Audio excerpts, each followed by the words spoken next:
Bonjour à tous, je suis ravie de vous présenter ce nouveau rendez-vous You Got This Interview dans la lignée de nos lives You Got This qui ont pour objectif de vous aider dans la création de vos contenus vidéo. On a décidé de décliner le format en podcast pour pouvoir recevoir des experts, ce qui va nous permettre d'aller explorer de nouveaux territoires. Et cette semaine, on parle marque personnelle, aussi connue sous le nom de personal branding, un sujet qui concerne toute personne qui souhaite mettre en avant sa société, se démarquer notamment dans un univers concurrentiel assez important, ce qui est souvent le cas des startups, mais aussi pour toute personne qui souhaite lancer sa société ou sa marque. Et pour parler de ce sujet passionnant, j'ai la chance de recevoir Marine Adato. Salut Bonjour Emmanuel, Marine, ça merci va? de me recevoir, quel plaisir. Merci d'avoir accepté. Donc Marine, toi, tu es la créatrice et l'auteur du podcast La légende personnelle et tu accompagnes aussi les dirigeants, les entrepreneurs, les C-levels et les personnalités dans la création de leur marque personnelle. Est-ce que j'ai Exactement, oublié très très quelque bon chose? résumé. Écoute, non, je pense que tu as très bien résumé ça. C'est mon sujet préféré, De la marque prédilection. personnelle. Et alors, donc d'ailleurs, j'invite les gens qui nous regardent à aller découvrir ton podcast pour ceux qui ne le connaissent pas, parce que moi, je suis fan, je ne rate pas un seul épisode. On apprend énormément de choses sur justement comment construire sa marque personnelle. Et d'ailleurs, toi, qu'est-ce qui a fait que tu as eu envie de créer ce podcast? Alors, moi, je suis une dingue de podcast, Ouais. initialement et j'apprends beaucoup, heureusement, j'ai envie de te dire et j'apprends beaucoup par, le podcast. En fait, le média, hem, audio, me permet d'apprendre, énormément de choses et quand j'ai lancé, ma première boîte, j'ai dû, vraiment m'éduquer sur beaucoup de sujets entrepreneuriaux. Et j'ai utilisé essentiellement le podcast et dans ces podcasts, il y avait toujours un petit moment, qui était sur, LinkedIn, l'utilisation de LinkedIn. Et en fait aujourd'hui, on voit, hein, on observe bien, tout le monde va communiquer sur, LinkedIn, sur, ce qu'il fait. Alors quand je dis tout le monde, en réalité, c'est pas vrai. C'est 1 des 29 millions de personnes en France, hein, seulement qui communiquent, mais Post, on ok. a tellement ouais, c'est vraiment c'est une grosse audience et très peu de communicants et en réalité, on se rend compte que tous ces communicants ont réussi à craquer une chose, c'est, le business via LinkedIn et donc moi, je me suis dit à un moment donné: «Il va falloir que je me lance là-dedans», mais c'est très difficile de se lancer parce qu'on se dévoile, parce qu'il y a des Ouais. codes, parce qu'on a aussi des freins, psychologiques. Je pense qu'on en reparlera tout à l'heure. Ouais. Et et donc moi, j'ai beaucoup j'ai beaucoup pu 1, 2, 3, j'ai beaucoup écouté de podcasts pour m'aider, voilà, sur ce sujet, mais surtout sur l'entrepreneuriat et comment développer, l'entrepreneuriat, le business et cetera et ce sujet-là, en l'occurrence, il était très faible. Enfin, c'est-à-dire qu'il y avait 5 minutes par podcast. Donc je mangeais beaucoup de podcasts pour à chaque Ouais. fois avoir les 5 minutes et j'étais frustrée. Alors j'étais contente, j'apprenais plein de choses, mais j'étais assez frustrée. Et puis, au fur et à mesure, j'ai commencé à comprendre comment ça marchait. Je me suis beaucoup documentée, j'ai lu énormément de choses. J'ai commencé aussi à suivre beaucoup, de créateurs de contenu et c'est devenu, donc, mon sujet préféré. Et à ce moment-là, je me suis dit: «Si j'avais eu un podcast qui m'expliquait exactement comment créer sa marque personnelle, je serais probablement allée beaucoup plus vite». Alors, évidemment, hein, faire ses recherches, moi j'ai bossé dans le Web3 pendant 2 ans, il y a ce précepte, «Do your own researches». Évidemment que Ouais. quand on fait ses recherches et que quand on s'éduque, on est meilleur parce qu'on capte mieux les choses plutôt que juste essayer de faire avec des hacks. Néanmoins, le principe de faire venir des personnalités qui ont créé des grosses audiences et qui, l'utilisent pour leur business, c'est pas un hack, mais en tout cas, ça permet de comprendre beaucoup de choses. Voilà, donc c'est comme ça que j'ai créé, la légende personnelle, et j'ai commencé, avec, Guillaume Houbèche, comme Dont on va invité, parler aussi après, parce dont on qu'en va termes de, parler. en termes Voilà, d'exemples de légendes personnelles, on est pas mal. exactement et c'est vrai que pour avoir des invités, prestigieux quand on n'existe pas, c'est pas forcément simple, Ouais. donc quand on en a un, bah, ça permet derrière d'avoir aussi, tous les autres, donc merci Guillaume si tu nous regardes. Il a été un super moteur pour moi pour commencer et derrière avoir des très très bons invités. Donc j'invite tout le monde à découvrir le podcast de Marine parce qu'il est vraiment passionnant. Et moi, pour le coup, c'est ma Bible au quotidien sur LinkedIn. c'est vraiment mon mode d'emploi pour savoir comment survivre. Avant de commencer, je me disais, ce serait peut-être bien de rappeler ce qu'est le personal branding, justement, Ouais. aux personnes qui nous regardent.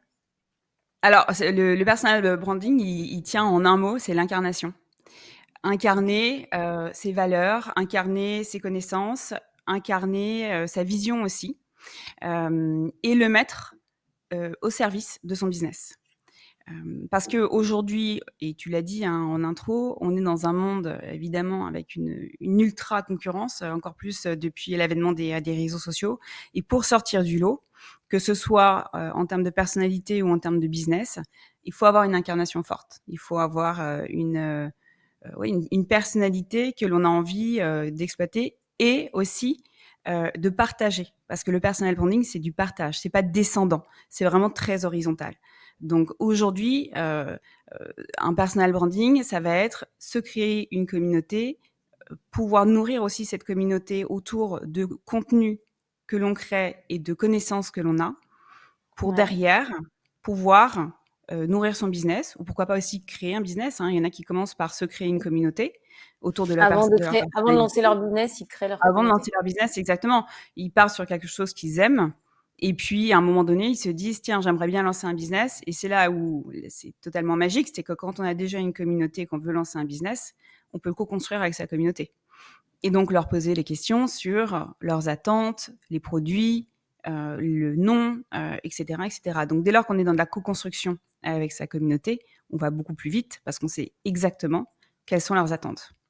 Donc, c'est ça le personal branding. Et c'est très différent, aujourd'hui en tout cas, du personal branding d'il y a, par exemple, je sais pas, des années 80, où on était un peu starifié et un petit peu, un peu sur de la communication descendante. Et moi, ça me fait penser un peu, par exemple, enfin, tu vois, le personal branding des hommes politiques, des présidents. Ouais. Je vais interviewer Jacques Séguéla là dans 10 jours. Et donc, je préparais ces questions. Jacques Séguéla, il a fait 20 élections présidentielles. Il en a gagné 19. C'est un beau record. C'est un beau record. Et en fait, de tout ce que j'ai lu, les personnes qui me disaient, mais alors comment est-ce qu'on fabrique un président? Ils disaient, on fabrique pas un président. On rend une personnalité éligible. Donc, on est bien sur le principe de la personnalité et d'expliquer ce que cette personnalité peut apporter. Là, en l'occurrence, c'était aux Aux Français. autres. Mais qu'est-ce que cette personnalité peut apporter à son audience? Et c'est ça, en fait. C'est du partage. Si on doit résumer ça, c'est vraiment incarnation, partage. Okay, c'est ce que moi, je vais pouvoir apporter à ma communauté, aux gens qui me suivent, à mes clients. Exactement. Pourquoi est-ce qu'il me Donc, suivrait? Pourquoi est-ce qu'il s'intéresserait à moi? d'accord. C'est ces questions-là qu'il faut se poser. Et donc aujourd'hui, parce que c'est vrai qu'on en entend beaucoup parler du personal branding, on voit, alors même si ça, c'est effectivement quand tu dis 1%, c'est tout petit par rapport au nombre de personnes qui sont sur LinkedIn, mais ça se développe de plus en plus. On voit qu'il y a de plus en plus de CEO, d'entrepreneurs qui prennent la parole. Et pourquoi aujourd'hui? Parce que c'est même plus que c'est important de prendre la parole, c'est que c'est vraiment c'est vital en fait pour une société.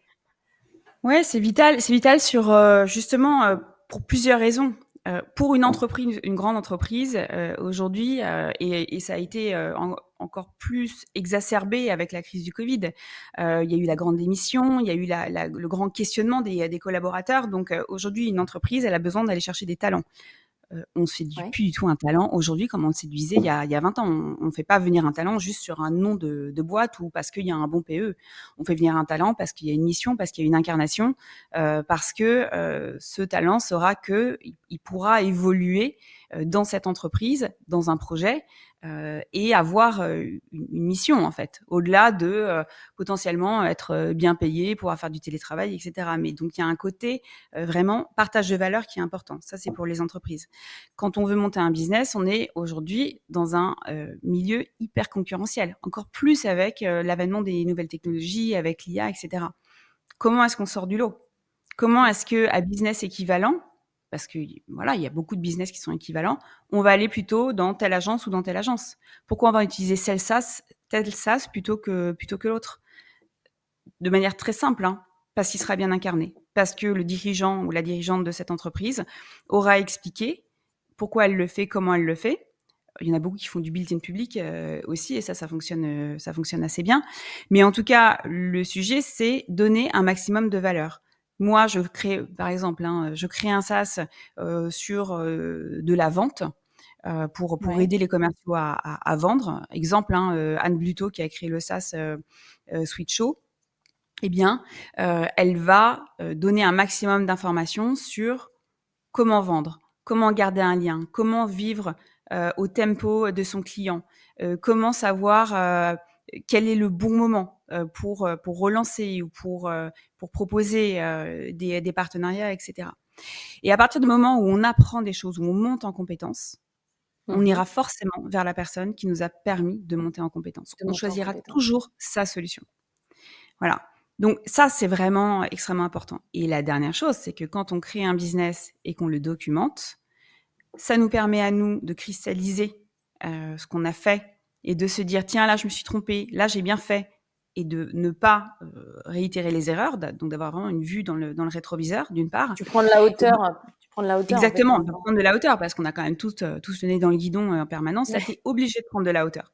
Tu es obligé de te dire quand tu écris, OK, là j'ai fait ça, pourquoi j'ai fait ça, comment j'ai fait ça, si je devais le refaire, est-ce que je le ferais pareil? Oui, non, OK, comment je ferais? Donc la prochaine fois, je ferai comme ça. Et ça permet aussi d'avoir des retours de ton audience. Et ton audience peut te dire, bah écoute, moi ça, je l'ai fait il y a 6 mois, j'ai craqué tel point. Ouais. Je te le donne, comme ça tu pourras l'utiliser. Ou Tu pourras alors aller plus dire, vite. tiens, oui, exactement. Tout le sujet, c'est ça. En fait, c'est de l'intelligence collective. À partir du moment où on se crée une audience, on peut travailler dans un mode d'intelligence collective et surtout, on peut rassembler autour de soi des personnes qui nous ressemblent ou en tout cas qui ont envie de partager nos valeurs et nos sujets.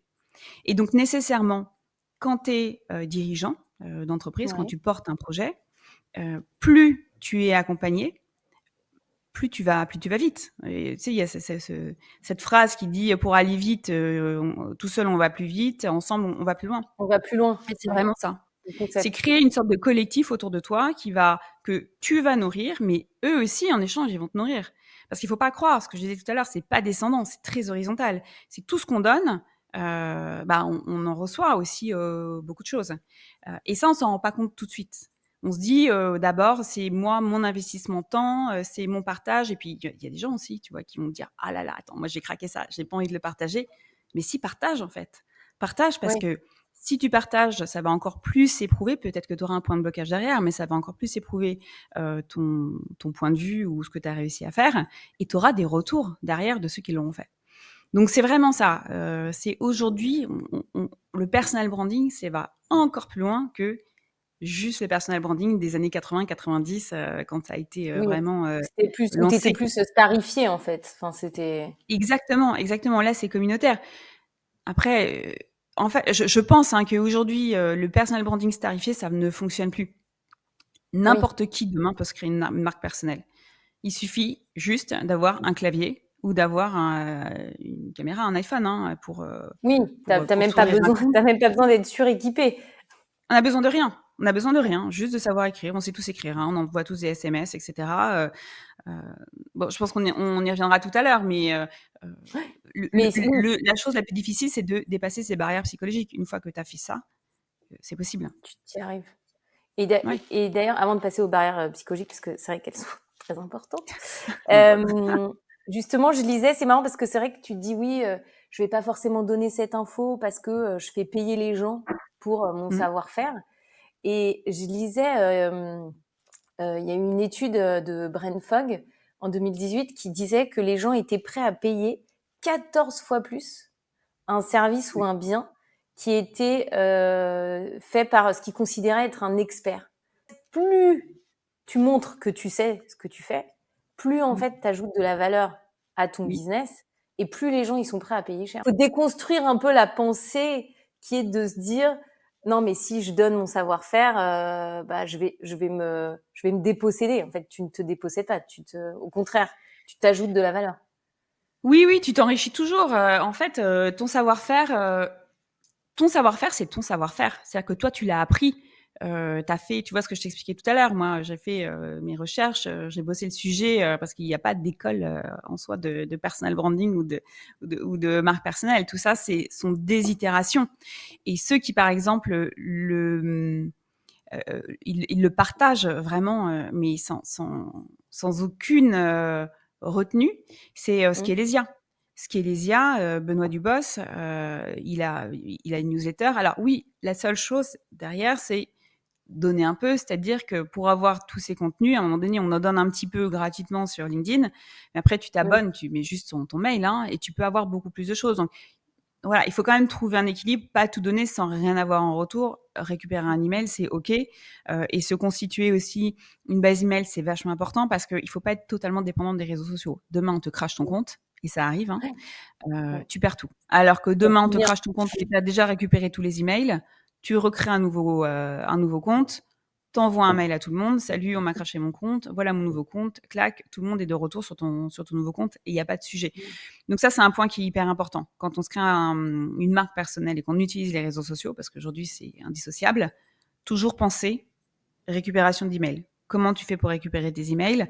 Même si tu n'as pas tout de suite le temps de faire une newsletter, tu penses à une newsletter, tu tisses sur une potentielle newsletter ou autre chose, mais en tout cas, tu dis à ton audience, voilà, vous pouvez vous inscrire ici et vous aurez en avant-première mes Les prochains informations. projets ou autre chose, tu vois. Ça, Et au c'est moins, toi, important. tu te back. Tu te back en cas de Back, ouais, backer. Ça, c'est parce très, surtout très quand tu as important mis de. surtout quand tu as mis du temps à créer ton audience, Oui, oui, c'est quand même mieux. exactement. Ouais, absolument. Hem et donc justement, alors tout à l'heure, tu parlais de barrières mentales, parce Ouais. que c'est vrai que, bon, tu lances ta boîte, tu as un projet d'entreprise, enfin, que ce soit un bien ou un service. Tu penses pas à ce moment-là forcément au fait qu'il va falloir que tu sois à un moment donné en plus créateur de contenu, slash influenceur sur ton domaine. Mmh. Et donc c'est vrai, et d'où aussi peut-être les 1% sur LinkedIn qui postent versus les 99 autres qui le font pas. C'est que enfin, on a du mal à se lancer en fait. Déjà, quand on lance, un business ou même dans la vie, on a tous, hein, le syndrome de l'imposteur. Ça existe, Ok. voilà. Donc on se dira toujours: Ouais. «Ah mais alors pourquoi? Est-ce que je suis légitime?» et cetera. 1er frein. 2e frein: «Oh là là, mais si on me lit et qu'on me juge, mes anciens collègues ou ma voisine ou mes copains et cetera, OK». Heu et le 3e frein, c'est: «J'ai pas d'idée, je sais pas écrire». Alors, c'est facile et c'est difficile. Ah oui, il y en a un 4e aussi qui est: «Et si je floppe?» Donc Oui. on va les prendre un par un. Prenons-les un par un. Le syndrome de l'imposteur. Bon, globalement, tout le monde a le syndrome de l'imposteur, hein, donc si on se lance dans quelque chose, qu'on lance un business, a priori, c'est qu'on a un peu bossé le sujet, et on n'a pas besoin d'avoir un master, HEC pour le faire. De plus en plus de personnes, moi-même, hein, j'ai pas du tout, là-dessus, alors je suis pas non plus, la super entrepreneuse, tu vois? Quand même. Enfin, en tout cas, je me targue pas de ça, mais moi, à un moment donné, comme tout le monde, hein, je l'ai eu ce syndrome de l'imposteur. Je me suis dit: «Qu'est-ce que je fais? J'y vais ou j'y vais pas? Enfin, soit je reste là, bon, ça va être un peu ennuyeux, Ouais. soit j'y vais». Voilà, Je me lance et on et j'y verra suis allée. quoi. Ouais. Exactement, et en fait, c'est ça le sujet, et de toutes les personnes que j'interviewe dans la légende personnelle, tout le monde répète la seule chose, c'est de passer à l'action. Parce que Ouais. finalement, tout ce qui nous paraît impossible, c'est simple, hein, j'avais entendu ça aussi, une femme, qui avait dit ça, j'avais trouvé ça tellement parlant. Quand on avance d'un pas, l'impossible recule. Voilà, donc Ouais. globalement, en fait, rien n'est impossible. Il suffit de se Mmh. dire: «J'ai envie de le faire», et suivre ses envies. Ça, c'est très important, très, très important. Ensuite, est-ce que, je vais me faire juger par mes anciens collègues ou ma voisine et cetera? Bon, bah, a priori, s'ils jugent, c'est plutôt eux qui vont juger parce qu'eux, ils l'ont pas fait. Donc en fait, on juge en général quand on ne fait pas. Ça montre quoi? Ça montre que la personne qui l'a fait, bah, est passée à l'action. Donc, bah, très bien pour elle, tant pis pour les autres. Et puis le jour où ils passeront à l'action, ils jugeront moins, aussi. Donc ça, c'est pareil. Et quand on se crée une audience, on s'entoure de gens qui nous ressemblent ou qui ont envie d'être dans notre sujet. Donc en fait, il faut se focaliser sur ce qu'on rassemble et pas ceux qui vont venir dire oh là là, elle a fait ça, etc. Bon, ok. Et après, quelqu'un est mort? Non, personne n'est mort. Bon bah c'est ok. Donc en fait, il faut vraiment dédramatiser ça. C'est important. Hein. Oui, On parle de se tu te créer une concentres sur marque. ceux qui te soutiennent, en fait. Oui, exactement. Et ceux qui soutiennent sont beaucoup plus nombreux que ceux qui vont venir critiquer. Et globalement, c'est aussi ça, c'est se dire que quelqu'un qui prend le temps de venir critiquer, d'écrire un message auquel on répond ou pas, et de relancer, c'est que globalement, il a quand même beaucoup de temps à perdre. Ils vont un peu s'ennuyer. Voilà. Mais bon, voilà, tout ça, en fait, il faut l'avoir en tête. La critique, quelqu'un qui se critique, c'est un de mes amis qui m'a dit ça il y a pas longtemps, quelqu'un qui se critique, quelqu'un qui critique quelqu'un, en réalité, c'est lui-même qui critique. Ça lui renvoie quelque chose qu'il ne fait pas. Voilà. Ensuite, la partie j'ai peur de flopper. Bon, alors, j'ai envie de dire, là, le plus difficile, c'est pas le début. Le plus difficile, et ça, c'est pareil, hein, c'est des retours que j'ai de toutes les personnes que j'interviewe, c'est l'après. C'est quand on commence à avoir une très grosse audience. Au début, quand on floppe, personne ne le voit. Tout le monde, hein, Caroline Mignot, Lys Lubin, Guillaume Houbèche, tous les gens qui ont des grosses audiences aujourd'hui que j'ai interviewées, ils m'ont dit, moi, mon premier post, bah, c'est ma mère qui a liké et commenté. Voilà, on commence tous à zéro. On commence tous pareil, au même niveau. Exactement. Et si personne ne like et ne commande, bah, personne ne l'a vu. Et donc, c'est pas grave. Et puis, si c'est 5 personnes, 10 personnes, ça, c'est Thomas Rivol qui le disait, ben, allez à la fenêtre, ouvrez la fenêtre et regardez s'il y a 5 personnes qui vous applaudissent en bas de chez vous. Non? Non. Bah donc, parce qu'on les réseaux sociaux, c'est pareil. Ben voilà, donc c'est pareil, en fait. Tout soutien est juste à prendre de manière positive. Voilà. Et ensuite, alors attends, j'ai oublié, c'était quoi il y en avait une autre. L'écriture, voilà. Je ne sais pas, je n'ai pas écrire. Je ne sais pas écrire. Bon, on sait tous écrire. Et au début, c'est pareil, hein, on n'est pas très bons tous. Mais ça, comment faire? En observant.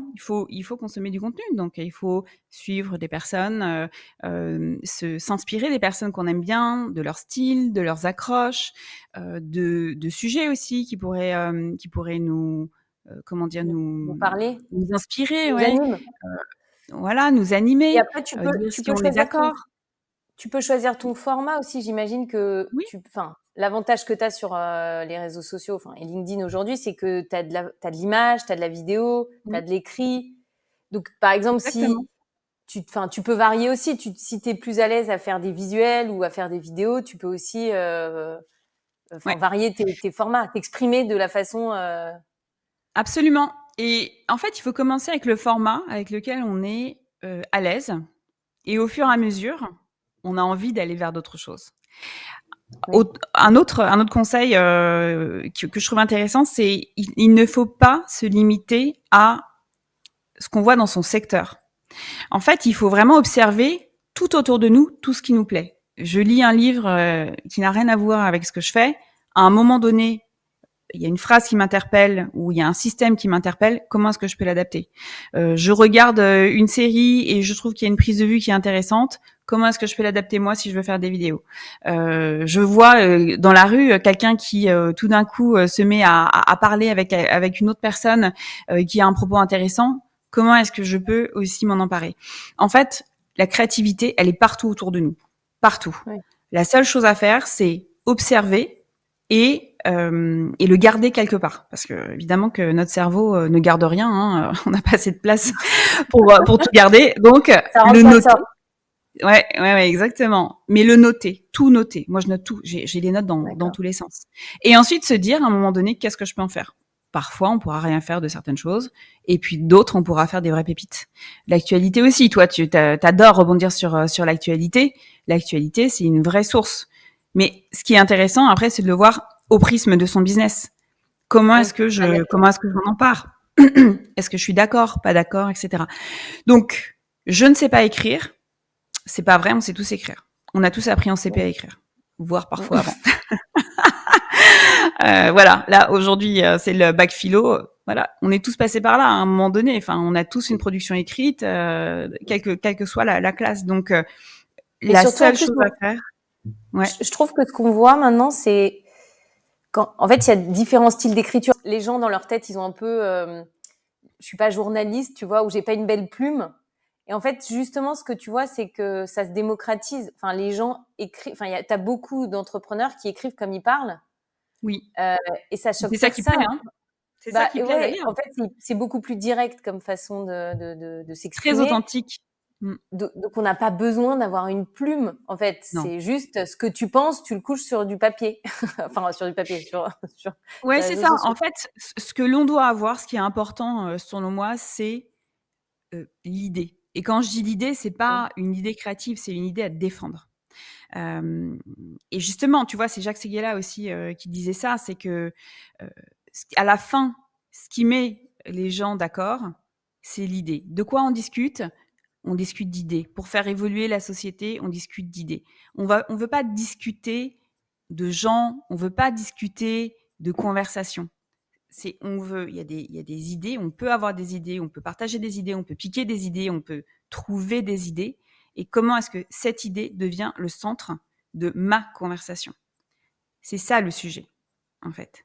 Donc, on n'a pas besoin d'avoir fait Cain Hippocane ou Sciences Po hein, pour écrire, on s'en fiche complètement. Il faut faire des phrases courtes, avoir une idée par poste, ne pas faire des textes hyper condensés parce que alors là, franchement, c'est vachement dur à lire, mais de manière très simple, on peut exposer ses idées. Et c'est juste ça, finalement, qui fait que on va rassembler. C'est les idées hein, qui rassemblent les gens de toute façon. Ouais. Maintenant, c'est quand tu te lances. Enfin, maintenant c'est ma question, c'est un peu comment tu vas te lancer. Comment tu dis, ok, bon, j'ai compris, il faut que je le fasse, je me lance. Et justement là, on parlait d'idées. Et l'idée, c'était enfin, quand on a échangé ensemble, c'était de dire, il faut faire quelque chose qui t'anime. C'est-à-dire que Ouais. aller faire une tendance pour faire une tendance ou un style de poste pour faire un style de poste, c'est le meilleur moyen pour t'arrêter, ce que tu me disais, très vite Ouais. en fait. Tout de suite. Parce que ça va te bloquer. En fait, Oh bah, en ça ne fait, non, ça t'attire m'a pas pas. plu, j'arrête. Ce qu'il faut faire, c'est trouver son monopole personnel. Donc, trouver son monopole personnel, c'est un mix entre tes intérêts, tes compétences et ta personnalité. Euh, donc, une fois que tu as trouvé ça et que tu es raccord avec ça, c'est OK. Et tu peux faire tous les formats que tu veux, tous les sujets que tu veux, mais ça doit te ressembler à toi. Donc, si tu dois te travestir et écrire comme quelqu'un d'autre et c'est pas toi du tout, bah, tu vas t'épuiser. Tu En fait, t'arrêtes. Tu n'y arrives pas. tu peux pas faire ça. Si tu décides de faire des vidéos face cam en imitant quelqu'un, sauf si tu as vraiment envie de faire ça et que ça t'anime et que tu trouves ça intéressant, alors ok. Mais si tu dois totalement tout le temps te travestir, si c'est des sujets qui ne t'intéressent pas et que tu dois te fader je sais pas, une tonne d'articles et tout là-dessus, au bout d'un moment, tu vas t'épuiser, tu vois. Donc en fait, il faut vraiment capitaliser sur ces soft skills tu vois? Ok. Comment je fais? Comment je m'adapte? Comment est-ce que je fais la curation, et qu'est-ce que j'aime? Tout simplement. Et quand Qu'est-ce on que aime j'aime quelque moi? chose, forcément, on s'ennuie pas. Le problème, en fait, c'est quand on commence à toucher à l'ennui. Bah, alors là, c'est fini, on peut plus. Oui, là, Et t'arrêtes. surtout, il faut pas s'empêcher de se dire: «Ben, ça, ce format-là, il m'intéresse plus trop, j'ai pas envie de le faire ou il fonctionne pas. Hop, je passe à autre chose». Parce qu'il y a ça aussi, c'est-à-dire que, parfois on peut avoir des personnes qui vont se dire: «Tiens, j'ai commencé là-dessus et par fidélité à mon audience, je vais continuer là-dessus, mais ça m'ennuie profondément». Oui, Bah, ça peut pas tenir. Ça peut pas tenir. Donc oui, il parce que faut en plus, tu s'écouter. évolues en tant que personne. Exactement. Oui, oui, exactement. Tu vois, moi, j'ai commencé, c'était sur le Web3. Bon, bah, au bout Oui, d'un moment, le Web3, bon, j'ai commencé au pire moment sur le Web3, hein, en étant bear market, donc c'était catastrophique. Mais au bout d'un moment, le Web3, il y a l'IA qui a pris le pas dessus, ça m'a passionné. Et puis après, sont arrivées encore d'autres choses. En fait, un sujet amène un autre sujet, et donc ça te permet derrière d'ouvrir. Donc, il bien faut sûr. ouvrir. Il faut ouvrir. Le seul truc, en revanche, c'est que il faut rester authentique dans sa façon de communiquer. Voilà. Et sur sa promesse. Donc, par exemple, moi, sur la légende personnelle, ma promesse, c'est du contenu actionnable pour se lancer, pour comprendre, mais je peux le faire, avec des créateurs de contenu comme j'ai fait avec, Caroline Mignot ou avec, Guillaume Houbèche. Mais demain, je peux le faire aussi avec un dev, et d'ailleurs c'est prévu. Un dev qui a créé toute un système d'automatisation. Il est podcasteur, tout un système d'automatisation pour la distribution de ses contenus et pour la préparation aussi de ses contenus. Parce que quand on crée du contenu derrière, il faut le diffuser. Et la Oui. distribution de contenu, c'est autre chose et c'est finalement, moi je trouve, hein, c'est le plus difficile, la distribution de contenu, parce que c'est le moment où il faut aller toucher vraiment ton audience. Écrire, créer, c'est facile. Après, c'est comment tu distribues, comment tu touches ton audience. Donc c'est encore autre chose. Et ça, c'est pas Parce nouveau, que, hein, ça existe ouais. depuis toujours avec, la télévision, avec les médias, avec la publicité, et cetera. Oui, c'est le bon format pour la bonne audience. Parce que tu peux faire un format génial. Si tu l'adresses au mauvais groupe de personnes, il ne marchera jamais. Exactement, exactement. Donc trouver son audience, regarder les datas, itérer, questionner, se remettre en question, ne pas avoir peur de recommencer à zéro. Ah oui, et c'est ça que je voulais dire, c'est que le plus difficile, c'est pas au début. Le plus difficile, c'est quand tu commences à avoir peut-être 10 000, 15 000, 20 000, 100 000 abonnés. Ouais. Et à ce moment-là, tu as peur du flop.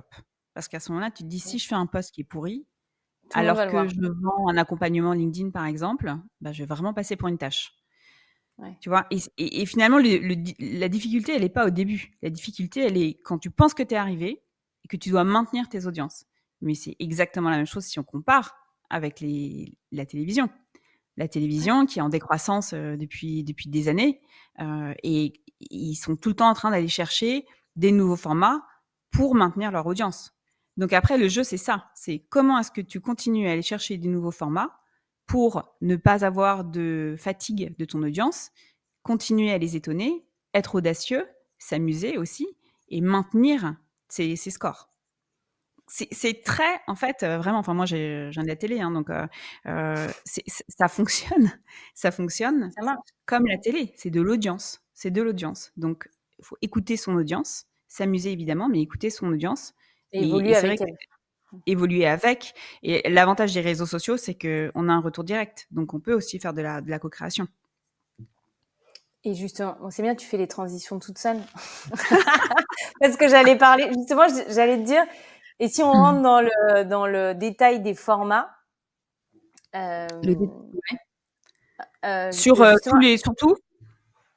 ouais, sur LinkedIn notamment, donc, bon, en gros, on a 3 formats. On a écrire, la vidéo et le et l'image. Donc ça, après, je pense que n'importe quelle idée se décline dans n'importe quel format, pourvu que ce soit celui avec lequel on est le plus à l'aise.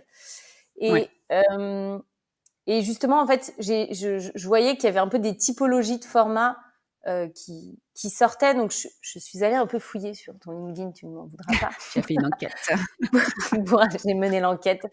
Non, mais justement, pour pouvoir parler un peu de styles de formats différents, parce que toi, il y a un truc que tu fais que j'aime beaucoup, c'est que souvent, on parle de soi. Ce qui est très bien parce qu'on utilise sa propre expérience sur LinkedIn pour dire, il m'est arrivé ça, voilà ce que j'en ai tiré comme conclusion, Comme leçon. Mmh. comme leçon, oui, pardon. Mais Ouais. comme D'ailleurs, j'aime il pas trop le t'arrive, mot leçon. J'aime pas ce mot ouais, leçon, on le dit beaucoup, mais je trouve que tu préfères quoi c'est comme j'ai pas vraiment trouvé le bon apprentissage, mot. comme apprentissage, Ouais, parce que j'en ai retenu en fait, plutôt. ce que j'en ai Parce que retenu. j'en ai retenu, ouais. Et sauf qu'en fait, ce type de poste-là, c'est devenu un petit peu, comme il t'arrive pas des trucs de dingue toutes les semaines, on va pas se voiler Mmh. la face, on a des super vies, mais voilà. Donc tu sens que les gens tirent un peu la corde de ce format-là, et donc parfois il y a un côté un peu lassant. Et toi, ce que j'aime Ouais. bien, donc là, je vais par exemple prendre l'exemple, hop, ici que tu vois normalement. Oui, tout à fait. Voilà. Euh, Toi, en fait, tu vas chercher des histoires des autres pour en tirer, alors pas des leçons, tu peux pas dire leçons, mais pour dire voilà ce qu'on peut apprendre de son histoire. Ouais. Ce qu'on peut apprendre ou ce qu'on peut accomplir aussi. Elle, en l'occurrence, c'était vraiment de l'accomplissement. Donc elle, c'est Mira Murati, c'est une des grandes figures, d'OpenAI. Et alors à moins que des gens qui nous regardent vivent dans une grotte, je pense que tout le monde a suivi ce qui s'est passé en fin d'année avec le débarquement de Sam Altman par son board d'OpenAI. Et donc, elle a pris la présidence d'OpenAI par intérim. Bon, Ouais. l'histoire fait que ça a duré 24 heures, mais ça a été une histoire absolument passionnante, faite de rebondissements. J'ai fait un autre post d'ailleurs là-dessus. Si vous voulez aller le voir, qui s'intitulait Sam Altman ne reviendra pas chez OpenAI. Et du coup, j'ai fait une sorte de fil Twitter. Ça m'a franchement éclaté pendant tout le week-end.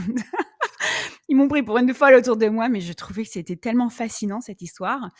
Mais donc Mira Murati, elle est considérée comme la mère des GPT. C'est elle qui a inventé voilà, le GPT, et elle a un parcours qui est remarquable.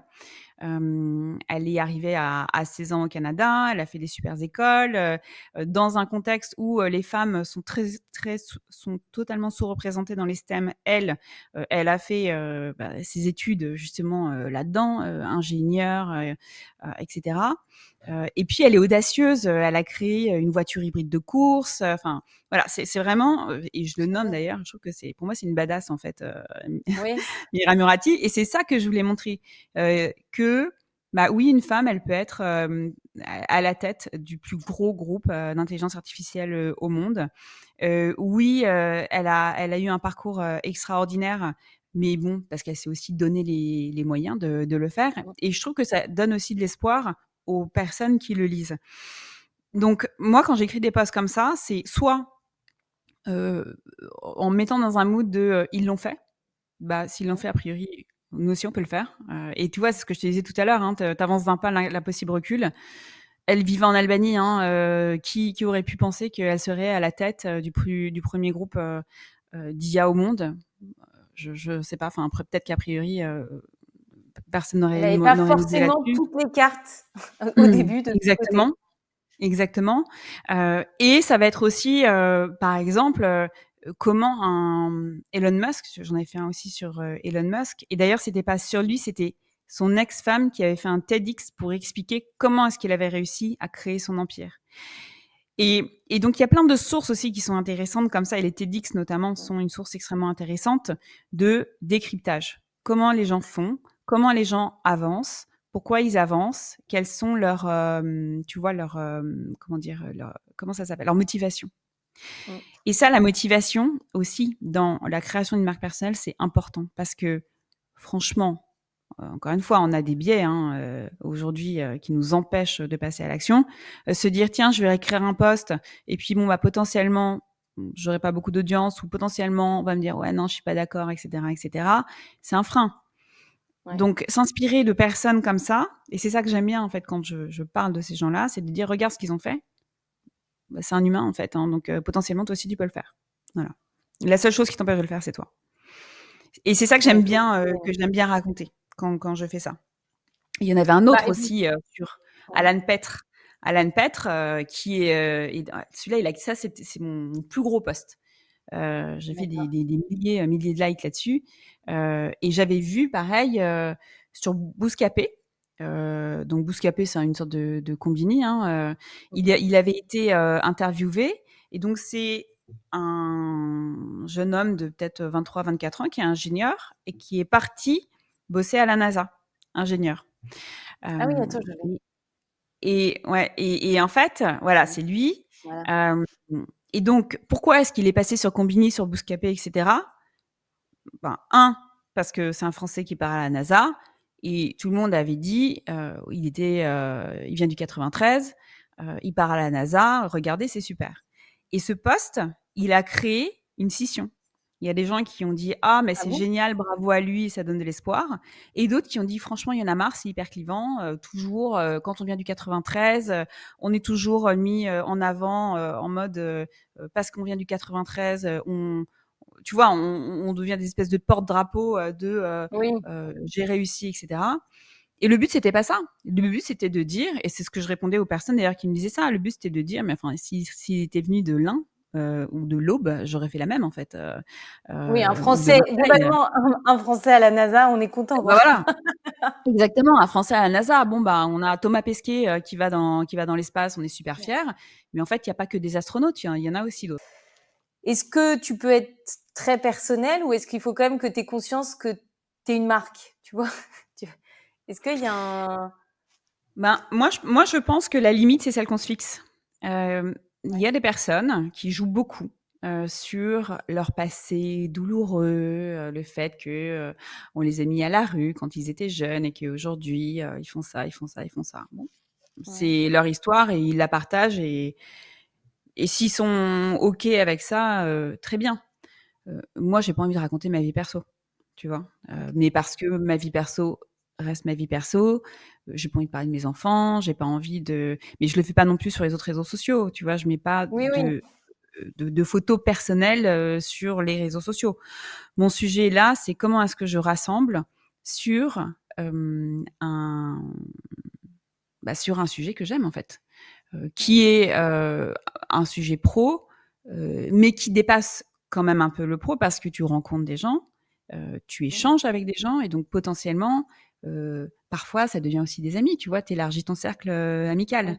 ouais, Mais vraiment je pense que, la bonne façon, c'est de soi-même se fixer, ses barrières c'est et limite, puis on peut ouais. revenir dessus, hein. Quelqu'un qui décide, de parler de sa vie perso, peut-être un jour va se dire: «Bah, finalement j'ai plus envie» et c'est OK Mmh. et puis on parle d'autre chose. Ce qu'on se disait tout à l'heure, hein, il y a une évolution, hein, de toute façon, de Tu as le sa droit de ligne changer d'avis éditoriale. après. On a le droit de changer d'avis et heureusement d'ailleurs qu'on change d'avis sur certains sujets et puis au fur et à mesure des rencontres, on a envie de faire d'autres choses. On rencontre Ouais, des gens, on a envie de créer aussi des projets avec eux. On peut aussi faire tu vois, il y a, heu, il y a 2 personnalités, je crois, ouais, sur LinkedIn, c'est Mélissa Osmani et Juliette Cadeau, qui toutes les 2, elles font de la com mmh, et elles se sont un peu rassemblées, tu vois, sur certains sujets où elles travaillent ensemble. Donc, elles ont chacune leur agence de com et elles travaillent ensemble sur certains sujets. Et pourquoi? Bah, parce qu'elles se sont rencontrées à un moment donné, elles se sont dit: «Tiens, on sera plus fortes à 2 sur, tel point» c'est super. et elles en Ouais, parlent. Donc en fait, encore une fois, le principe, c'est raconte ce que tu as envie de raconter, sous réserve que ça t'amène du positif. mmh, Si tu te prends des torrents de haine, bon, enfin, à moins d'être un peu, ouais. maso, Abandonne! abandonne, fais autre Ouais, chose, ouais. tu vois? Mais Et c'est il faut quand même que tu aies toujours en tête que ton objectif aussi, c'est d'apporter de la valeur ajoutée aux gens. toujours. Donc, c'est-à-dire que tu parles de sujets toi, quand tu parles, de l'ingénieur, tu te dis: Mmh. «Cette histoire m'intéresse, mais surtout cette histoire va apporter de la valeur, Oui, aux gens qui oui. vont lire». Exactement. Cette histoire, va peut-être aussi permettre à certaines personnes de, creuser sur, ce qui se passe chez OpenAI, peut-être de, comprendre mieux comprendre comment fonctionne l'IA, peut-être vont derrière, vouloir, aller plus bosser le sujet et puis l'utiliser. En fait, Bien sûr. tu sais, c'est toujours la même chose, c'est comment tu rentres quel est ton point d'entrée d'un sujet? Bon là, on parle d'IA. Le point d'entrée, c'est une femme qui a un parcours remarquable et qui devient présidente, d'un groupe, qui est coté à plus de 90 milliards de dollars. Ouais, Derrière, c'est de l'IA. Donc comment est-ce qu'on s'intéresse à de l'IA? Et en fait, pour s'intéresser à ces sujets, à des sujets, en général, le point d'entrée, c'est les femmes et les hommes. Tu vois? C'est des c'est parcours, c'est l'humain. des personnalités, c'est de C'est l'humain, le c'est de l'humain. storytelling. Faites du Exactement, storytelling. ouais, C'est le c'est nerf de exactement la ça. guerre. Les sujets que l'on préfère en général découvrir sont des sujets qui nous sont expliqués par, des potes, par, Mmh. des proches qui vont te dire: «Tiens regarde, moi» tu vois? Exemple, hein, moi j'adore ChatGPT. Depuis le début, j'utilise ChatGPT, je trouve que c'est extraordinaire, ça permet, de gagner énormément de temps. Bon bah, moi j'ai fait, du prosélytisme ChatGPT autour de moi, à outrance, parce que, je trouvais que c'était top et du coup, tous les gens autour de moi qui ont commencé à l'utiliser, parce que j'en ai parlé, je leur ai dit: «Tu fais comme ça, comme ça, comme ça», aujourd'hui l'utilisent Ouais. et ils trouvent que c'est un super, gain de temps. Mais si peut-être que si je leur en avais pas parlé au préalable, ils se seraient pas du tout lancés, là-dedans, tu vois? Donc en fait, Ouais, bien c'est sûr. ce point d'ancrage qu'il faut avoir en tête et se dire parler, d'un parcours ou parler de ce qu'incarne une personne dans un sujet, ça peut amener à, d'autres réflexions. Donc il y a parler d'autres personnes, Mmh. il y a, t'as aussi des posts qui sont là pour le coup vraiment tournés vers l'autre. Donc par exemple, là j'avais un post investir sur soi, où Ouais. justement on t'explique l'importance d'investir sur soi-même. Ouais. Donc, ce qui est important quand même dans ta marque personnelle, c'est aussi de varier tes points d'entrée, comme tu dis, d'avoir des histoires de vie, de pouvoir donner des conseils, ce qui te positionne aussi en tant qu'expert un peu quand même dans ton domaine. J'imagine c'est important de se positionner un peu en tant que... Oui, c'est très important. Ouais. Bah, en fait, c'est ça, c'est tout ce que tu vas raconter, tout ce que tu vas raconter va te permettre de te positionner comme un expert. Sous réserve, évidemment, que ce soit, un peu documenté et que tu aies une Ouais. expérience dedans. Parce que tu sais, il y a 2 façons, hein, je sais plus qui m'a dit ça récemment, mais il y a ceux qui parlent et qui font après et ceux qui font et parlent ensuite. Ouais. Le problème de ceux qui font et parlent ensuite, c'est, le savoir-faire et le faire savoir, c'est que parfois ils ont du mal à passer, au faire savoir. Ouais. Et d'ailleurs, il y a une image que j'adore. Ah, c'est dommage, j'aurais dû te la donner, mais Attends, je vais la où tu chercher en vois direct. Tu sais, avec ouais, Narrative, on peut tout c'est faire en direct. Vas-y, montre. ah, Dis-moi. c'est un mème où Ouais. il y a en fait, tu vois, un expert sur un sujet et à côté une femme, qui est, pas vraiment experte, OK? Et Ouais. il est écrit au-dessus donc l'expert, il a une caméra en face de lui et la femme, elle a 12 caméras en face d'elle. Tu vois? Donc Ok. c'est quand tu fais les espèces de conférences de presse là, même pour le foot et des trucs comme ça là, les conférences de presse. Et en Ouais. fait, il est écrit au-dessus de l'expert, l'expert qui ne communique pas et à Ouais. côté de la femme, celle qui communique, mais qui est pas forcément experte. Et Ok. donc forcément, le point là, c'est il va y avoir ceux qui vont communiquer à outrance, Mm. heu, sans forcément savoir un sujet ou en tout cas en connaissant quelques petites bribes de sujet. Et à ce Ouais. moment-là, bah, là, il y a une limite parce que tu es pas forcément vu comme un expert. Mais il y a aussi les experts qui vont pas oser y aller. Et eux, Mm. bah, s'ils y vont pas, personne viendra vers eux. Tu vois? Il y a une seule caméra. Donc aujourd'hui, plus que jamais, il est nécessaire de prendre les rênes aussi de sa communication et de se dire, «Il faut que j'y aille». Et donc mon point, tu vois, dans ces postes-là, c'est de dire globalement, heu il y a une seule chose à faire, hein, c'est, passer à l'action. Juste ça, se Mm. dire, «Allez, j'y vais». Vous J'y pouvez le vais, faire. tiens, j'ai une idée, je l'écris, je la structure un peu après, et puis je vois ce qui se passe. Et puis je continue, je continue, je continue, je continue. Parce que finalement, la seule chose qui fera que ça fonctionnera, tout ça, c'est un marathon, hein, ça se fait pas en 2 minutes, hein. Personne ne devient Oui. célèbre du jour au lendemain, c'est Gad Elmaleh qui a dit ça. Mais sans devenir forcément célèbre, il faut une récurrence. La récurrence bat l'algorithme. On parle pas, il y a pas de hack, en fait. Tout le monde cherche des Oui. hacks aujourd'hui. Le hack, pour, faire des millions de vues sur, TikTok, Mm. la Tu trend, veux un shortcut. mmh, Tout le monde veut un shortcut, quoi. ouais, exactement, exactement. Mais en fait, le problème du shortcut, c'est qu'on n'apprend pas. Mm. On n'apprend Oui. pas. Et quand on n'apprend pas, ben, on peut pas, derrière, progresser. Donc le sujet, c'est de se dire: «J'y vais et puis c'est pas grave en fait, je tombe, je me relève et puis j'avance». C'est comme faire du Ouais. vélo, hein. Oui, j'apprends. Puis j'apprends Ouais, à... j'apprends. Et ce que veut mon audience, ce qui Oui, fonctionne. Et ce que tu me disais, enfin, ce que tu disais, c'est que pour évoluer, enfin, pour monter en compétences, il faut analyser ses posts, les datas, tu me disais. ouais, ouais, ça c'est Euh, important. Pas tout de suite, il faut ouais, attendre un mois. En fait, ok. ce qu'il faut faire, c'est, heu, commencer à écrire. On laisse Mhm. un mois, on regarde, on répond aux commentaires et cetera. On laisse un mois et au bout d'un mois, on commence à analyser et on se dit: «OK, ça a fonctionné, ça a pas fonctionné. Pourquoi? Quels ont été les commentaires? Quels ont été les retours? Est-ce que c'est plutôt un post qui a une photo? Est-ce que c'est un post qui est en carrousel? Est-ce que c'est plutôt de la vidéo?» et cetera. Et là, déterminer vraiment ce qui a fonctionné et ensuite tirer le fil sur ce qui fonctionne. C'est de l'itération, hein, de toute façon, c'est toujours de l'itération. L'avantage, c'est qu'on a vraiment, là, des retours, en direct. Mais tout de suite se dire, tu vois, moi, il y a des gens que j'accompagne, ils postent et puis ils me disent: «Oh regarde là, j'ai fait moins d'audience que l'autre». C'est pas grave. En fait, ce qui compte à la fin, c'est une audience mensuelle. Encore une fois, il faut se mettre dans une position de média. Un média, oui, on va descendre dans les audiences d'une émission en particulier. Mais à la fin, ce qu'on vend, c'est pas un GRP sur une émission. Ce qu'on vend, c'est une campagne qui va être sur une durée déterminée et sur une cible. Donc, si certaines cases marchent un peu moins que d'autres, c'est pas grave parce qu'il y en a d'autres qui surperforment.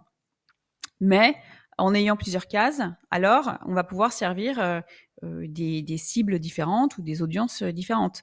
Donc il faut aussi mixer.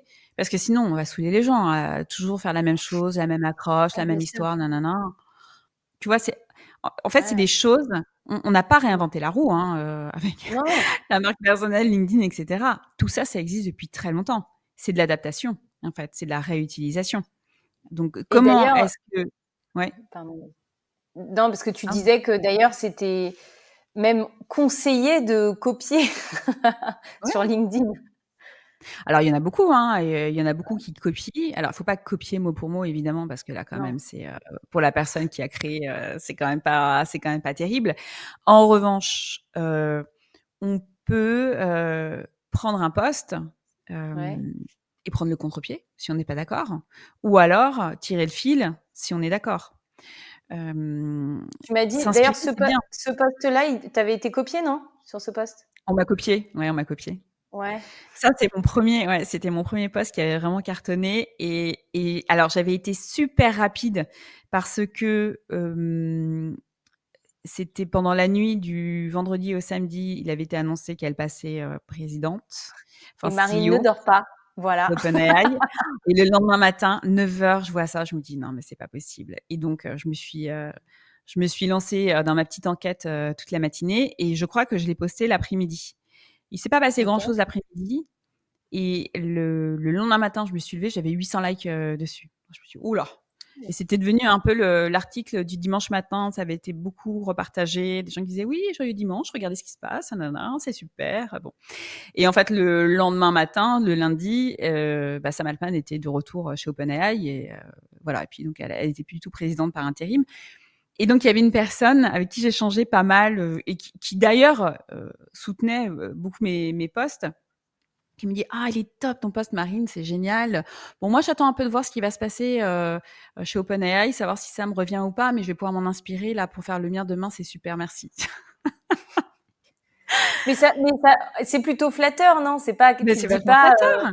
Mais oui, ouais, c'est que tu as fait un bon travail en fait, donc c'est OK. ouais. Enfin, tu vois, moi, j'ai pas de problème avec ça. Moi, j'ai fait mon travail. J'ai fait ma curation, j'ai appris des choses, donc je suis contente. Le post fonctionne, je trouve ça super. On me dit: «Bah tiens, c'est top, je vais m'appuyer dessus pour faire le mien». OK. De toute façon, il n'est pas en concurrence frontale avec le mien d'une part. On n'a pas forcément les mêmes audiences. Et puis, c'était pas un copier-coller non plus. Il y en a qui font des copier-coller. Là, c'est vraiment pas terrible de faire Non, ça. Mais de toute non, façon, non, tu sers pas ta marque personnelle quand tu fais un copier-coller. non. Mais tu peux Donc oui, t'inspirer. il faut se, comment dire, s'inspirer. Hein, c'est important. Et après, il y a un autre sujet aussi, c'est quand on crée un contenu et qu'il fonctionne, il faut le réutiliser.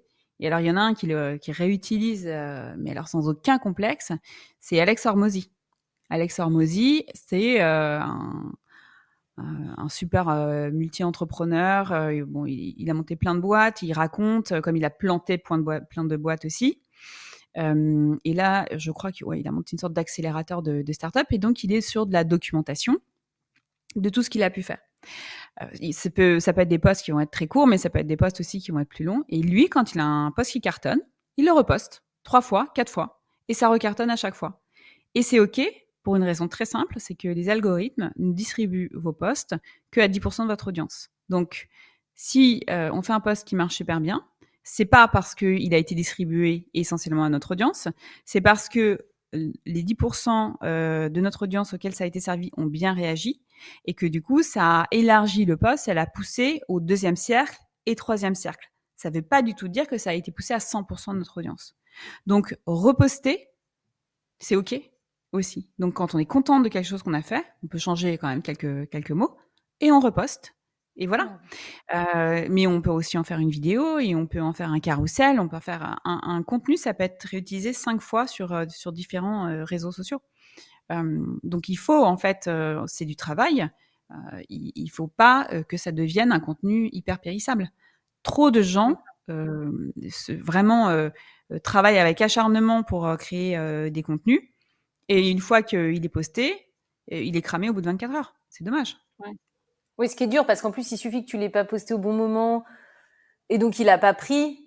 Il faut lui laisser une deuxième chance Oui, de vie. ouais, exactement. Ou même un post qui a pas fonctionné, bah tu le reprends, tu le réécris et tu le repostes. Et puis tu vois si ça marche mieux. Et puis tu continues. Et puis tu itères, tu itères, tu itères jusqu'à trouver ton bon format. En fait, il faut pas avoir peur. Il faut pas avoir peur de réessayer. Une idée, elle est totalement modulable. Elle peut être prise sous plein d'angles de vue différents. Donc il faut pas avoir peur de se dire oh là là, non, c'est bon, j'ai déjà servi cette idée. On va me dire. En fait, encore une fois, hein, la seule personne qui se bloque, c'est nous. Hein. C'est moi. Euh, Ouais. ah oui, le seul Ouais, si frein. ça se trouve, en plus, si ça se trouve, tu avais juste pas trouvé la bonne accroche.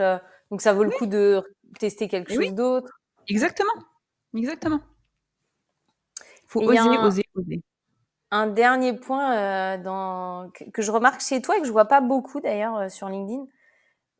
C'est que toi, t'as une signature que moi j'adore. C'est une sorte de petite musique Ouais. à mon oreille à chaque fois que je finis un de tes posts.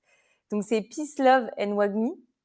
Ouais. Euh, et c'est marrant, je trouve que c'est vraiment, ça se voit pas beaucoup, mais c'est hyper important, je trouve. Enfin, ça fait partie de ces petits détails qui font que tu sors du lot. Et je pense que LinkedIn est peut-être pas encore assez sur les petits détails. Alors l'accroche, ça, j'ai bien vu que tout le monde avait compris qu'il fallait une Oui. accroche.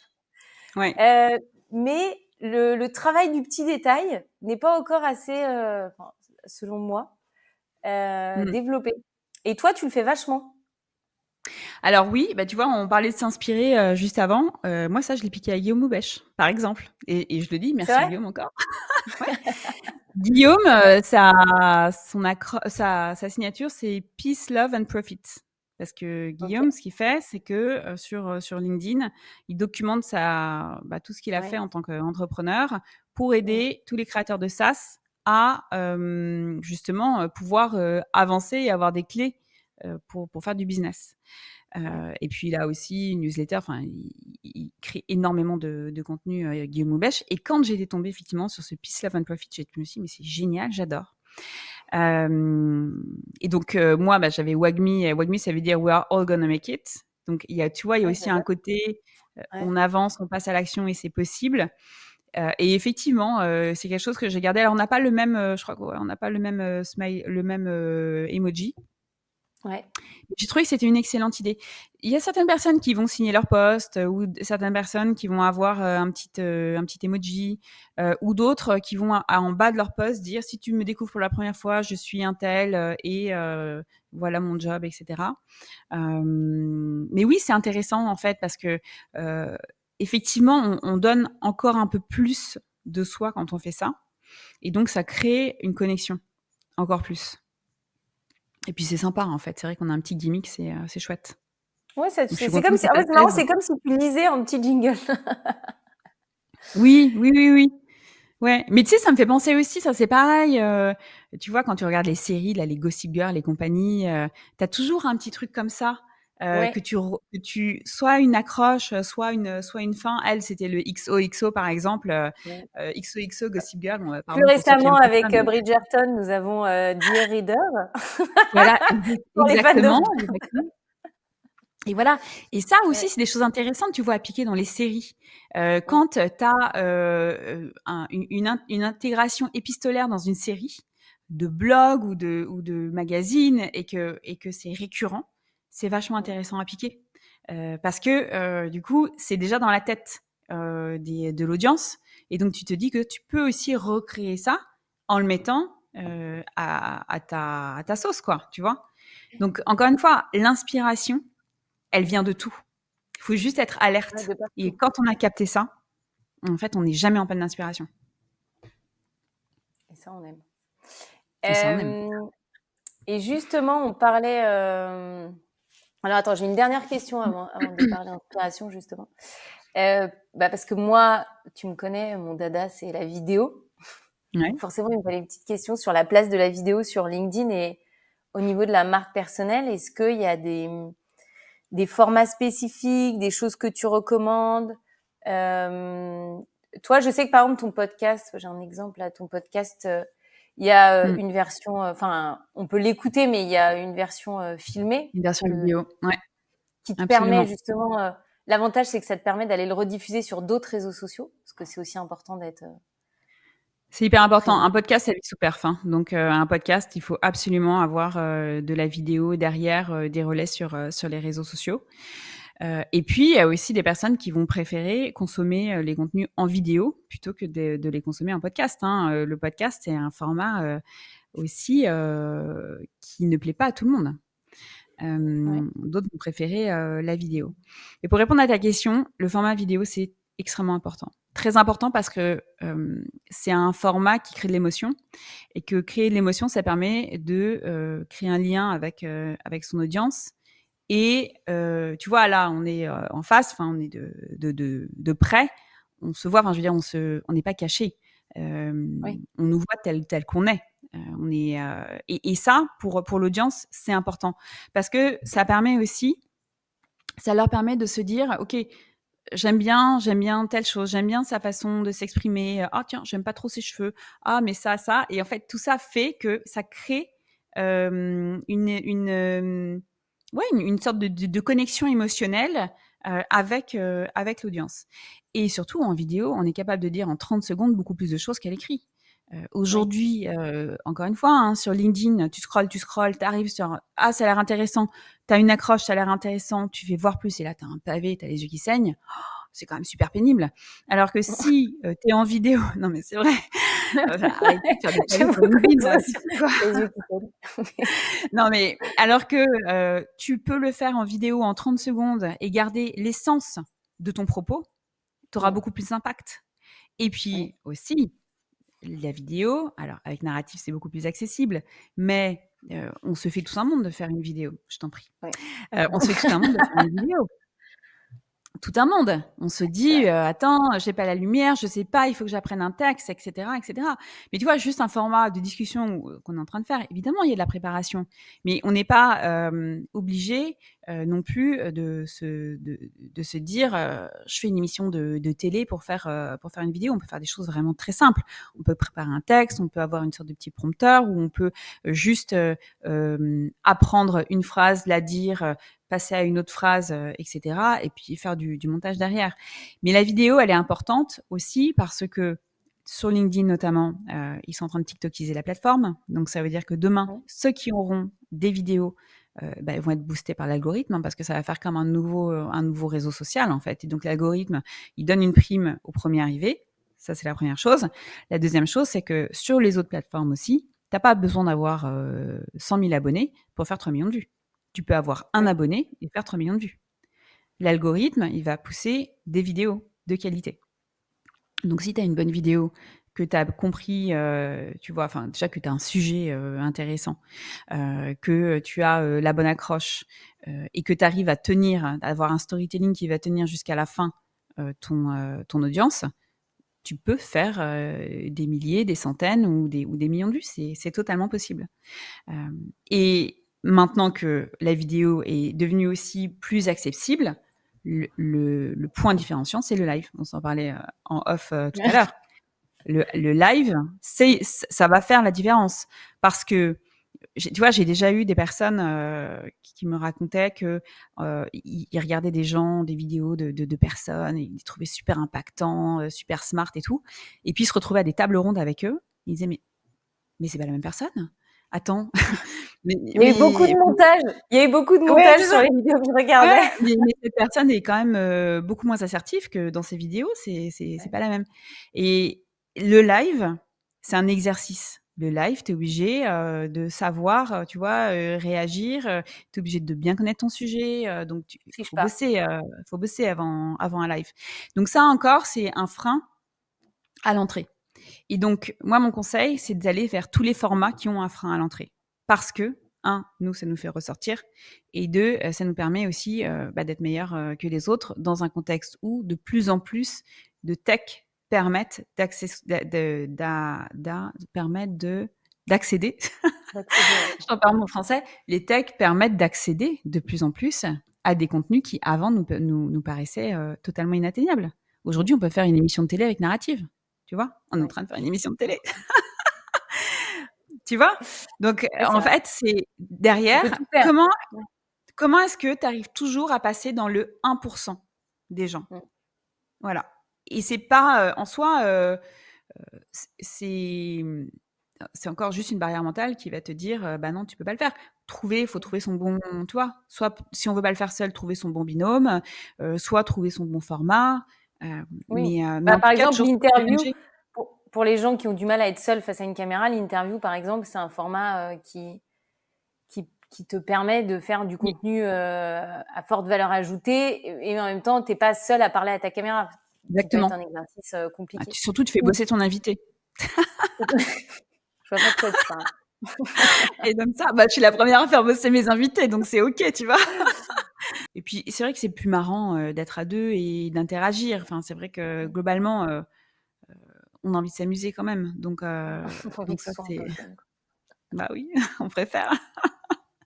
Et même pour l'audience, je pense que les audiences, quand on regarde, hein, aujourd'hui ce qui fonctionne, les contenus qui fonctionnent, c'est soit des contenus qui vont permettre d'aller de manière très deep dans un sujet et d'apprendre des choses, soit des contenus dans lesquels on aura des conversations, mais on sera inclus aussi dans cette Mm. conversation.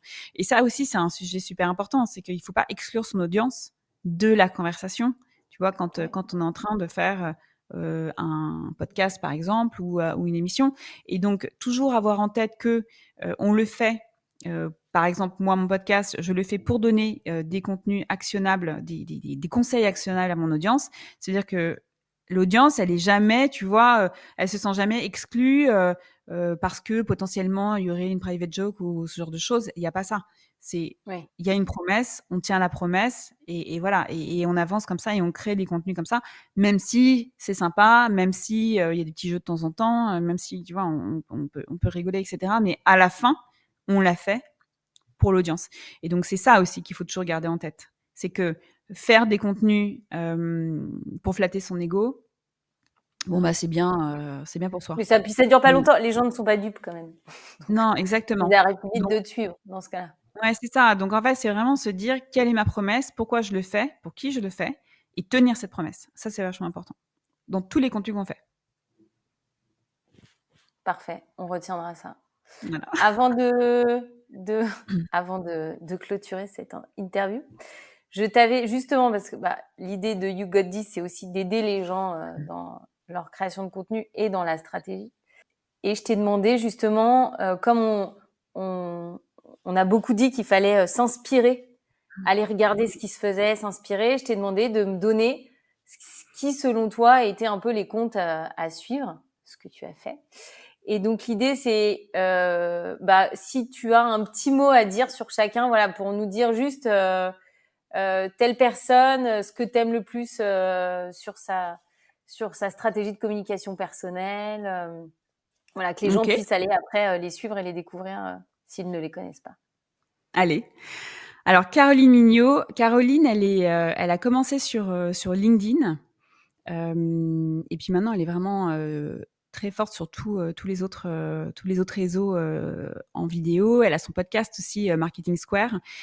Moi, ce que j'adore avec Caroline, c'est que, elle s'adresse et elle le dit elle-même d'ailleurs, elle est très girls next door. Donc, elle est sur une communication qui n'est pas du tout descendante, qui est toujours, tu vois, je te disais d'inclure ton audience quand tu crées Mmh. des formats. Elle est sur de l'inclusion et sur de la transmission de valeur. Et elle est aussi beaucoup sur ses expériences. Elle a vécu à New York pendant quelques années. Et cette expérience américaine lui a donné une vision du business américain qu'elle continue à alimenter et qui lui donne la possibilité de voir ce qui va arriver, tu vois. Et donc ça, elle Ouais. le partage et c'est chouette. Et puis voilà, elle écrit de manière, une jolie plume, mais c'est simple, tu vois. C'est toujours simple et c'est Mmh. toujours très accessible. Voilà. Et c'est ça que j'adore. Elle écrit tous les jours. Elle fait des lives aussi. Elle fait donc son podcast. Et je trouve que c'est vraiment quelqu'un à suivre parce que c'est simple. C'est simple, c'est simple. Elle a sorti un livre aussi récemment, sur le personal branding, que je conseille, qui est vachement bien. Voilà, donc Caro, c'est tu vois, c'est une espèce de fraîcheur, communication fraîche, accessible, voilà, j'adore. Guillaume, ce qui est très intéressant, alors lui, c'est en anglais. Ce qui est très intéressant, c'est qu'il est sur du partage de, de tips pour créer un business SaaS. Ça, c'est sur LinkedIn. Et puis, il est aussi sur tous les réseaux, hein, sur YouTube, Insta, TikTok. Ouais, c'est ça. Ouais, il fait Et des donc, il vidéos va là. aussi donner, tu vois, voilà, ça, exactement. C'est une vidéo qu'il a fait pour expliquer comment est-ce qu'il fait pour créer sur LinkedIn. Alors lui, il a racheté, enfin lui, l'Empire, hein. Ils ont racheté Taplio il y a quelques années. D'ailleurs, je conseille de mettre l'extension Chrome Taplio. C'est très intéressant parce que c'est gratuit et ça permet, quand on arrive sur un profil LinkedIn, et c'est comme ça d'ailleurs que j'ai décelé les petits hacks d'Alex Hormozy, ça te permet d'avoir sur la droite tous les tops des créateurs. Donc tu vois ce qui a fonctionné. Tous les posts, Euh, les posts qui ont le mieux marché des les posts qui créateurs. fonctionnent bien, en fait, c'est ça, c'est Ok. tu as son top post, et Ok. c'est comme ça que j'ai vu que, bah, son top 3 c'est le même. Et puis ensuite, c'est C'est encore le 3 même fois post les décliné mêmes. en fait. Oui, oui, exactement, Ah, j'adore. exactement. Et donc ça permet d'avoir des idées, de voir ce qui fonctionne, Ouais. est-ce qu'il y a des méthodes, et cetera. Et donc Guillaume, lui, il est dans une transmission totale et transparente. C'est Ok. ça que je trouve vraiment très chouette. Benoît Dubos, lui, c'est le fondateur de Scalezia, j'en ai parlé tout à l'heure. Alors Benoît, lui, chaque jour, il partage des pépites, des prompts ChatGPT, de la documentation sur ce qu'il a fait, sur des méthodes. Alors c'est très large, hein, et alors dans le principe de redistribution de contenu, eux, ils sont très forts. C'est-à-dire que chaque contenu qu'ils vont créer, elle va être redistribuée dans leur newsletter, va être distribuée dans des cours en ligne, va être distribuée aussi sur LinkedIn. Et à chaque fois, c'est des pépites, mais des énormes pépites en fait. Lui, il balance du banger chaque jour. Donc lui, Toute la vraiment journée. à suivre. Ouais, non, mais vraiment, c'est-à-dire qu'il y a tellement de qualité dans ce qu'il envoie que c'est même difficile de tout mettre en œuvre, tellement il y en a. Oui. Tellement il y a de Voilà, donc tips. il y en a vraiment tout le temps, tout le temps. Donc vraiment très intéressant. Après, attends, je t'avais Hop, dit, ah oui, Théo Lyon, très intéressant aussi Théo Lyon. Alors lui, je l'ai pas encore interviewé, mais il a été nommé mais ça là ne dans la saurait dernière tarder. session, donc ça ne saurait tarder. Théo Lyon, donc il a créé l'agence Kudak et il a documenté tout son parcours depuis le début. Donc ça a été d'abord, c'était Road to 1 million, puis 10 million, et là on est sur To Scale, il me semble. Et lui, il documente.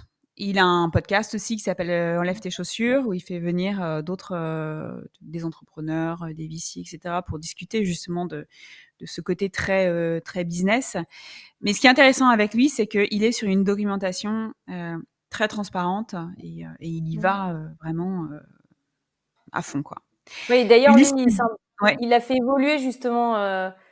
Comme il documente tout depuis le début, c'est intéressant oui, parce il a fait évoluer ses objectifs qui étaient très exactement, financiers au début et qui oui, le sont. Et il l'a annoncé d'ailleurs. Il a dit, bah voilà, j'ai été vraiment sur la road to 10 million, mais maintenant, je me rends compte que bah, ça me remplit pas, quoi. ouais, Et donc, oui, oui. c'est intéressant de suivre effectivement comment, en tant qu'entrepreneur, bah, du jour 1 aux années plus 3 ou 4, bah oui, forcément, tu as évolué, tu as changé d'avis, tu as appris, Ouais. Et tu etc., vois, quoi. c'est ça qui est intéressant aussi quand tu documentes, c'est que Mmh. quand tu lis ce que tu as écrit 6 mois auparavant, tu peux te dire parfois, ah bah je suis plus du tout d'accord. Ou Ouais, alors, ah oui, ouais, j'ai bien fait de faire ça. ouais. Et tu vois, de dire je suis pas d'accord, ça aussi, tu peux écrire dessus. Dire j'ai écrit ça il y a Mmh, 6 mois, aujourd'hui je suis plus d'accord. Je t'explique pourquoi. ouais. Tac, tac, tac. Voilà. Donc, je te déconseille de le faire. Ou alors, fais ton expérience et dis-moi ce que tu Je en vais penses. t'éviter 6 mois de perdu. Voilà, exactement. Mais ouais, ça c'est intéressant. Ulysse, alors Ulysse, lui, bah, j'ai un épisode qui va sortir avec lui là cet été. Ce qui est intéressant avec Ulysse, c'est qu'il a une approche totalement différente des autres. Son approche initiale n'était pas du tout business. Lui, justement, il avait monté une boîte, il a planté sa boîte, il a pas bien vécu, naturellement. Et puis, un jour, il a décidé de tout quitter et de partir relever 100 défis à travers le monde et de les documenter. Et en fait, c'est en documentant, en se créant une audience sur LinkedIn, qu'il s'est créé un business. Et donc là, c'est fait de manière totalement inversée. Là, il vient de sortir un livre qui s'appelle 1000 jours en quête de sens. Il a une chaîne YouTube, il a un Insta, il a un TikTok, mais ça a démarré un peu par un post LinkedIn. Et il a créé aussi ça a fait des petits, parce qu'il y a d'autres personnes qui lui ont dit, mais attends, c'est hyper intéressant ce que tu racontes là, de dire j'ai plus aucun sens à ma vie, je veux faire autre chose, j'en ai marre d'être scotché derrière mon ordinateur à faire des visios toute la journée, moi aussi j'arrête, moi aussi je vais chercher du sens, etc. Et donc il a été dans un développement personnel, vraiment personnel, Ouais. documenté, qui a amené à créer des business autour de ça. Et maintenant il en vit super bien. Donc assez intéressant aussi.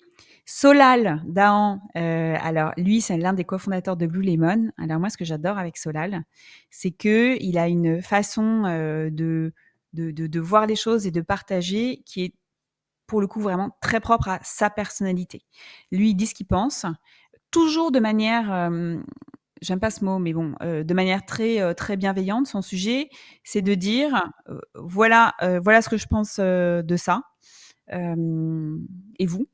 Voilà ce que j'ai fait et ça m'a apporté ça, ça, ça. Voilà telle nouvelle trend que vous pouvez suivre aussi, parce que lui, il accompagne les annonceurs pour créer des, euh, des campagnes médias sur les réseaux sociaux hyper créatives. Donc lui, il est à la fois sur une documentation de son quotidien, sur des partis pris qui sont forts, sur aussi une vision un peu stratégique, tu vois, des réseaux sociaux et de la publicité, et toujours avec de l'humour. C'est intéressant. Il y en avait d'autres ou pas? Je sais plus. Ouais. Et voilà. Ah oui, Ouais, continuons. c'est les derniers. Euh, Valorant. Alors Valorant Mouliberto, lui, c'est le cofondateur du Crayon. Et Crayon, donc le ouais. Crayon, le groupe média Le Crayon, eux, ils se sont lancés en faisant vraiment du built-in public. Et donc Valorant, lui, c'est marrant parce que bon, lui aussi, il est passé dans mon podcast et il expliquait, lui, c'est Monsieur Chiffre. Donc toutes, tous ses posts sont basés sur des stats. Et il explique. Alors, il est brillantissime, hein, donc il te raconte le truc, il te raconte la politique. Il y a pas longtemps, il a interviewé Macron. Il te Ouais, je raconte tout de manière très fluide, très lucide, avec un parti pris, mais qui est pas un parti pris euh, enfin, pas un parti pris comment dire, de parti politique, mais un parti pris de citoyen et de comment on fait avancer. Et de dire, vous n'êtes pas content de ce qui se passe en ce moment en politique, engagez-vous, faites quelque chose, avancez. Et c'est ça que je trouve intéressant. mmh. Et puis eux, ils ont réussi surtout à créer un média pour les jeunes, Ouais. qui est un média de débat, où on voit débattre des gens qui, sur le papier, Ils n'ont rien en ne commun. sauraient Ouais, débattre, vraiment. Donc ça, c'est ouais. vachement intéressant. Et c'est marrant parce qu'on en Martin, revient quand même ouais, toujours, tu vois, eux, ils font ça aussi, enfin, avec la politique, mais on en revient toujours à la solution à un problème ou à quelque chose qui ne te plaît pas, c'est l'action. Enfin, la solution se exactement, trouve toujours dans l'action, en fait. l'action. Il y a que ça. Mais vraiment, il y a que ça. Martin, lui, alors il vient de lancer là un média qui s'appelle Demain pour les entrepreneurs. Ouais. Martin, il a commencé sur LinkedIn il y a 6-7 ans, il avait 19 ans. Et c'est un puriste de LinkedIn, et lui, il documente tout et il s'est créé une communauté vraiment de gens qui lui ressemblent. Il a créé la Founders Night. Il a réuni plus de 17 000 personnes dans plusieurs villes, donc au cumulé, 17 000 personnes. Et il a levé des fonds grâce à LinkedIn. Il a fait vraiment beaucoup de choses grâce à cette documentation LinkedIn. Et en fait, cette documentation qu'il fait depuis le début, bah, ça lui a permis de trouver des jobs, de créer une communauté, de lever des fonds, de faire vraiment beaucoup de choses. Et c'est quelqu'un d'extrêmement authentique, qui croit en la bienveillance, en la gentillesse, dans l'entrepreneuriat, etc. Et voilà. Et donc moi, j'adore le lire, j'adore échanger avec lui. Et le dernier, Jérémy Bendayan. Alors lui, c'est vraiment pour moi c'est le pape de la communication sur LinkedIn. Lui, c'est le cofondateur de Splasher et du groupe maintenant Jaws. Et Jérémy, il a compris très vite que il fallait communiquer sur LinkedIn pour aller chercher les clients et pour avoir de l'inbound. Donc lui, il poste depuis assez longtemps. Tous les jours, il poste sur LinkedIn. Et tous ses posts lui ramènent des leads. Et bon, j'ai fait aussi un épisode avec lui. Il explique pourquoi. Ouais, moi, je Et l'ai son découvert sujet, à c'est... travers le podcast. Ouais. Ouais, c'est ça. Et en fait, son sujet, c'est créer du lien et maintenir du lien. Toujours. Montrer ce qu'on sait faire. Documenter, voilà, raconter, mais c'est une histoire de lien.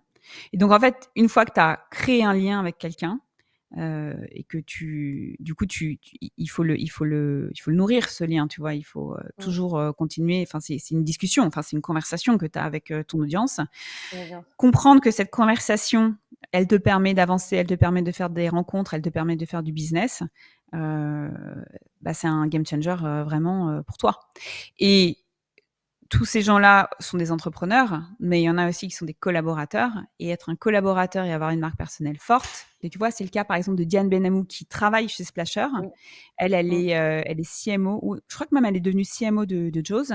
Bah, les clients de Splasher, ils disent bah, moi, je veux travailler avec Diane parce qu'elle incarne aussi la boîte. Donc, incarner une boîte quand on est collaborateur, c'est un levier de négociation à ne pas négliger. C'est énorme. C'est vraiment énorme. Donc, c'est, voilà, je m'adresse à vous, collaborateurs d'entreprise. Créez votre Écrivez votre marque légende personnelle. personnelle. Ouais, Écrivez-la, bien sûr. c'est important.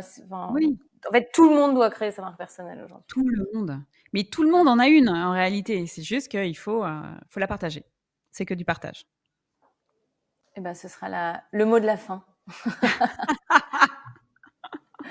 Merci beaucoup d'avoir été avec nous, Marine. C'était très chouette Bah, avec d'échanger plaisir. sur la Merci pour marque l'invitation. personnelle. Ouais, Et, c'était très cool. et puis j'invite tout le monde à découvrir tes propres réseaux et les personnes que tu nous as gentiment partagées à la fin de l'interview, parce que c'est vraiment Ouais. très enrichissant effectivement de regarder ce qui se fait et comment ils le font. Donc Ouais. merci. Super. Bah, merci Et à puis toi, avec plaisir.